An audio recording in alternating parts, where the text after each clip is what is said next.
अच्युतं केशवं कृष्ण दामोदरं रामनारायणं जानकी वल्लभम। जय श्री राधे कृष्ण। आप सभी का तहे दिल से स्वागत है। आज इस वीडियो में हम सुनने जा रहे हैं माघ मास महात्म का 5वां अध्याय। जय श्री राधे कृष्ण। दंतात्रेय जी कहते हैं कि हे राजन, एक प्राचीन इतिहास कहता हूँ। भृंगु वंश में ऋषिका नाम की एक ब्राह्मणी थी जो बाल्य कल्याण में ही विधवा हो गई थी।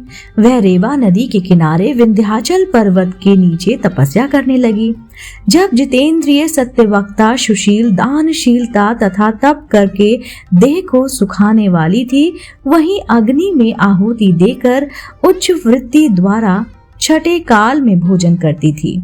वह वक्ल धारण करती थी और संतोष से अपना जीवन व्यतीत करती थी। उसने रेवा और कपिल नदी के संगम में 60 वर्ष तक माघ स्नान किया और फिर वहीं पर ही उसकी मृत्यु हो गई। माघ स्नान के फल से वह दिव्य 4000 वर्ष तक विष्णु लोक में वास करके शुद्ध और उपशुद्ध दैत्यों का नाश करने के लिए ब्रह्म द्वारा तिलोत्तमा नाम की अप्सरा के रूप में ब्रह्मलोक में उत्पन्न हुई।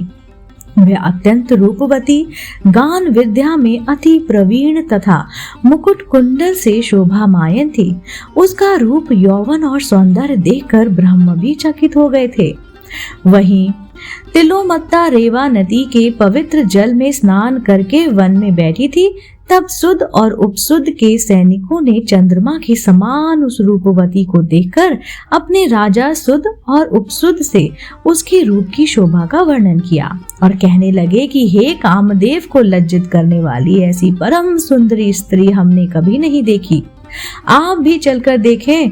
तब वह दोनों मदिरा के पात्र रखकर वहां पर आए जहां पर वह सुंदरी बैठी हुई थी और मदिरा के पान विहल होकर काम क्रीड़ा से पीड़ित हुए और दोनों ही आपस में उस स्त्री रत्न को प्राप्त करने के लिए विवादग्रस्त हुए और फिर आपस में युद्ध करते हुए वहीं पर समाप्त हो गए। उन दोनों का मरा हुआ शरीर देखकर उनके सैनिकों ने बड़ा कोलाहल मचाया और तब तिलोत्तमा कालरात्रि के समान उनको पर्वत से गिराती हुई 10 दिशाओं को प्रकाशमान करती हुई आकाश में चली गई और देव कार्य सिद्ध करके ब्रह्म के सामने आई और ब्रह्म जी से प्रसन्नता से कहा कि हे चंद्रवती, मैंने तुमको सूर्य के रथ पर स्थान दिया। जब तक आकाश में सूर्य स्थित है, नाना प्रकार के भोगों को भोगो। सो हे राजन, वह ब्राह्मणी अब भी सूर्य के रथ पर माघ मास स्नान के उत्तम भोगों को भोग रही है। इसलिए श्रद्धावान पुरुषों को उत्तम गति पाने के लिए यत्न के साथ माघ मास में विधि पूर्वक स्नान करना चाहिए। जय श्री राधे कृष्ण। दोस्तों, इसी के साथ माघ मास महात्म का 5वां अध्याय यही समाप्त होता है।